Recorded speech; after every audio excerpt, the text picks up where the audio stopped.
Hi friends, welcome back to my channel. இந்த வீடியோல நம்ம எதை பத்தி பார்க்க போறோம்னா கண்டிஷனல் ஆபரேட்டர் பத்தி பார்க்க போறோம். நம்ம லைஃப்ல ஏகப்பட்ட இடத்துல கண்டிஷன்ஸ் தான் இருக்கும். நம்ம ஓட்டு போடணும் அப்படின்னா 18 இயர்ஸ்க்கு மேல இருக்கணும். அப்புறம் டிரைவிங் லைசென்ஸ் இருக்கணும்னா அதுவும் 18 இயர்ஸ்க்கு மேல இருக்கணும். அப்புறம் அவங்க வைக்கிற அந்த டெஸ்ட்டை பாஸ் பண்ணியிருக்கணும். காலேஜ் ஸ்கூல்ல மார்க் வேணும்னா உங்களுக்கு மினிமம் ஒரு 75% ஆவது அட்டெண்டன்ஸ் வேணும் அப்படின்னு சொல்லிட்டு நிறைய கண்டிஷன்ஸ் இருக்கும். அந்த கண்டிஷன்ஸ் எல்லாம் எப்படி இந்த கண்டிஷன் ஆபரேட்டர் மூலியமா நம்ம பெர்ஃபார்ம் பண்ண போறோம் அப்படிங்கறத இந்த வீடியோல நம்ம பார்க்க போறோம்.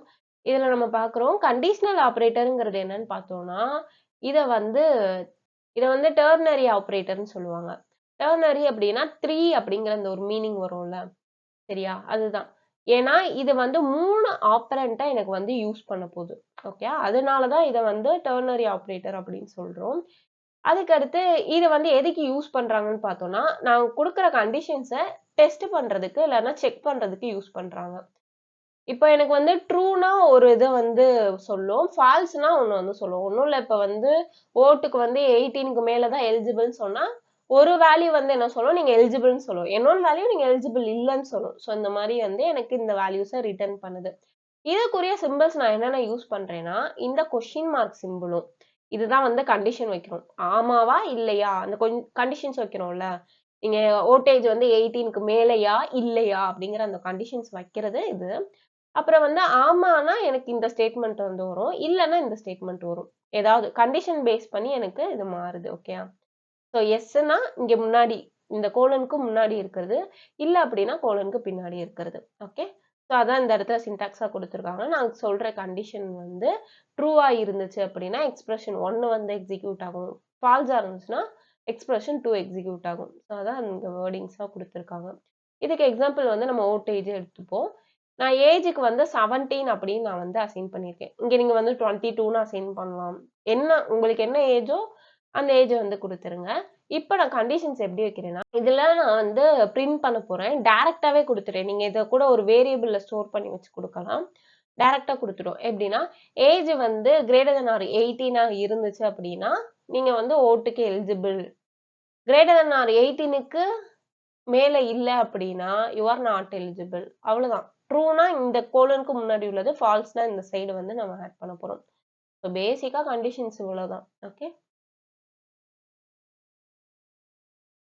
இப்போ நம்ம இன்னொன்னு ப்ரோக்ராம் பார்க்குறோம். நான் டைரக்டா ப்ரோக்ராம் இத டைரக்டா ஒரு ப்ரோக்ராம் எழுதுற மாரி பார்க்குறோம். இது ஏ பெருசா, பி பெருசா அப்படிங்கிறத தான் நான் செக் பண்ண போறேன். ஓகேயா?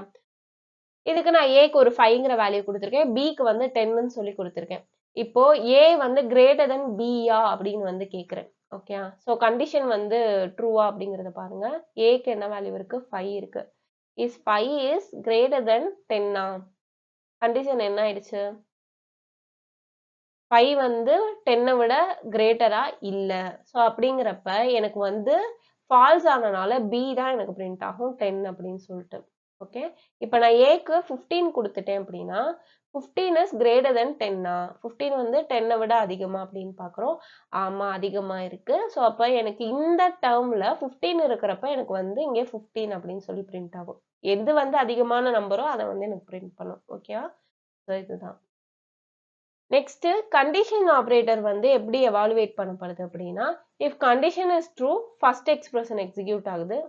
அங்க பார்த்ததுதான் கண்டிஷன் ஃபால்ஸா இருந்துச்சுன்னா செகண்ட் ஸ்டேட்மெண்ட் எக்ஸிக்யூட் ஆகுது. ஓகே. ஒன்லி ஒன் எக்ஸ்பிரஷன் தான் எக்ஸிக்யூட் ஆகும். ரெண்டுமே எனக்கு எக்ஸிக்யூட் ஆகாதுன்னு சொல்றாங்க. ஓகே. ஸோ இவ்வளவுதான். இப்ப நம்ம ஓட் எலிஜிபிலிட்டிக்கு ப்ரோக்ராம் போட போறோம். இன்ட் ஏஜ் ஒருத்தவங்களுக்கு 20 இருக்குன்னு வச்சுக்கோங்க. அவங்களால போட முடியுமா முடியாதா அப்படிங்கறத பார்ப்போம். இதுல நான் பெர்சன்டேஜ் எஸ் யூஸ் பண்றேன். எதுக்காண்டின்னு பாத்தீங்கன்னா என்னோட அவுட்புட்ல ஒரு வேர்டா வரப்போகுது. கரெக்டா? ஸோ அதனால நான் பெர்சன்டேஜ் எஸ் யூஸ் பண்றேன். இதுக்கு நான் என்னோட age greater than or equal to 18. 18ம் அதுக்கு மேல இருக்கவங்களும் ஓட்டு போடலாம். இதுக்கு நான் கொஸ்டின் மார்க் வைக்கணும்ல. கொஸ்டின் மார்க் வச்சுட்டு ஒருத்தவங்க எலிஜிபிள் அப்படின்னா யூ ஆர் எலிஜிபிள். ஸோ இந்த மாதிரி கண்டிஷன் ட்ரூனா யூ ஆர் எலிஜிபிள் அப்படின்னு வைக்கிறோம். கண்டிஷன் ஃபால்ஸுக்கு நம்ம கோலன் விட்டுட்டு என்ன பண்ணுவோம்? You are not eligible. So இப்படி நம்ம கொடுப்போம். இதை நம்ம ரன் பண்ணலாம். ஸோ இந்த இடத்துல எனக்கு கண்டிஷன் செக் பண்ணி யூ ஆர் எலிஜிபிள் வந்துருச்சு. இந்த மாதிரி வேர்ட்ஸா வரனால தான் இங்க வந்து நான் பெர்சன்டேஜ் எஸ் யூஸ் பண்ணியிருக்கேன். ஓகே, செகண்ட் ப்ரோக்ராம் வந்து போடுவோம். ஏ பெருசா பி பெருசா அப்படி. int a ஈக்குவல் டு ஒரு வேல்யூ கொடுக்குறேன் 10 அப்படின்னு சொல்லிட்டு, int b ஈக்குவல் டு ஒரு 20 கொடுக்குறேன். printfல இங்க நான் பெர்சன்டேஜ் d கொடுக்குறேன். எதனால அப்படிங்கறத நான் எக்ஸ்பிளைன் பண்றேன். இப்போ என்னோட a greater than b அப்படின்னு செக் பண்றோம். எது கிரேட்டர் வேல்யூ அப்படிங்கறத நான் வந்து செக் பண்றேன். எய்தர் இதுக்கு கண்டிஷனுக்கு நான் வந்து கொஸ்டின் மார்க் வச்சுட்டேன். இந்த கண்டிஷன் ட்ரூவா இருந்துச்சுன்னா எனக்கு வந்து ஏ பிரிண்ட் பண்ணும், இல்ல அப்படின்னா பி பிரிண்ட் பண்ணும். அப்போ வந்து ட்ரூவா இருந்துச்சுன்னா ஏ பிரிண்ட் பண்ணுது, ஃபால்ஸா இருந்துச்சுன்னா பி வந்து பிரிண்ட் பண்ணுது. ஓகே, இது வந்து எனக்கு என்ன வேல்யூ பாத்தீங்கன்னா இன்டீஜர் வேல்யூ. கரெக்டா, இன்டீஜர் வேல்யூனால நான் பெர்சன்டேஜ் டி யூஸ் பண்றேன். இது பெரிய வேர்ட்ஸ்னா ஸ்ட்ரிங்னு சொல்லுவோம். ஸ்ட்ரிங்னால நான் பெர்சன்டேஜ் எஸ் யூஸ் பண்ணேன். இப்ப நான் ரன் பண்றேன். ஏ கிரேட்டர் தென் பி அப்படின்னு சொல்றோம். இல்ல, தப்பு. ஸோ அப்படின்னா பி தான் கிரேட்டர், அப்படின்னா 20 அப்படிங்கிறது வரும். ஏன்னா ஏ ஃபால்ஸ் ஆயிடுச்சு அப்படின்னா எனக்கு வந்து செகண்ட் ஸ்டேட்மெண்ட்க்குரிய ஆன்சர் தான் வரும். அதான் இங்க வந்து வந்திருக்கு. இப்போ நான் இதை வந்து ஒரு 14 மாத்துறேன்.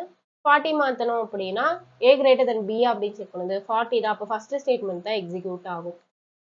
இதே நம்ம வந்து நெஸ்டட் கண்டிஷன்லயும் கொடுக்க முடியும். அப்படின்னா என்னன்னா ரெண்டு கண்டிஷனும் ஒரே ஸ்டேட்மெண்ட்ல வந்து கொடுக்கறதா வந்து நெஸ்டட் கண்டிஷன். ஃபர்ஸ்ட் கண்டிஷன் வந்து வைக்கிறோம். ஃபர்ஸ்ட் கண்டிஷன் வந்து ட்ரூவா இருந்துச்சுன்னா ஒரு ஸ்டேட்மெண்ட்டை எக்ஸிக்யூட் பண்ணும். நீங்க வந்து ஃபெயில் அப்படின்னு வந்து சொல்லிடும். இந்த கண்டிஷன் ஃபால்ஸ் ஆச்சு அப்படின்னா இன்னொரு கண்டிஷனையும் வந்து செக் பண்றோம். இந்த கண்டிஷன் வந்து எனக்கு ட்ரூ ஆச்சுன்னா இது கிடைக்கும், ஃபால்ஸ் ஆச்சுன்னா இது கிடைக்கும். ஸோ அப்பனா எனக்கு வந்து 3 இது கிடைக்குது. சிம்பிளா சொல்லணும்னா ஒன்றும் இல்லை, ஒரு கண்டிஷன் வந்து நம்ம வைக்கிறோம். ஓகே, அந்த கண்டிஷன் ட்ரூவா இருந்துச்சுன்னா எனக்கு வந்து ஒரு வேலையை பார்க்கும், ஃபால்ஸா இருந்துச்சுன்னா ஒரு வேலையை பார்க்கும். இந்த ஃபால்ஸா இருக்கிற டைம்லயே நான் வந்து என்ன பண்ணிடுறேன் அப்படின்னா ஒரு கண்டிஷன் வந்து வைக்கிறேன். ஃபால்ஸ் ஆச்சுன்னா திரும்பி ஒரு கண்டிஷன் வச்சு செக் பண்றேன். அது வந்து ட்ரூவா இருக்கலாம், இல்லை அப்படின்னா ஃபால்ஸா இருக்கலாம். புரியுதா? ஸோ அவ்வளோதான், சிம்பிள். ஸோ அவ்வளோதான் இந்த வீடியோ. இந்த வீடியோ உங்களுக்கு பிடிச்சிருந்தது அப்படின்னா மறக்காம லைக் பண்ணுங்க, சப்ஸ்கிரைப் பண்ணுங்க அண்ட் கமெண்ட் பண்ணுங்க. பிகாஸ் உங்களோட அப்ரிசியேஷன் தான் எனக்கு அடுத்தடுத்த வீடியோஸ் போடுறதுக்கு மோட்டிவேஷனலாக இருக்கும். தேங்க்யூ.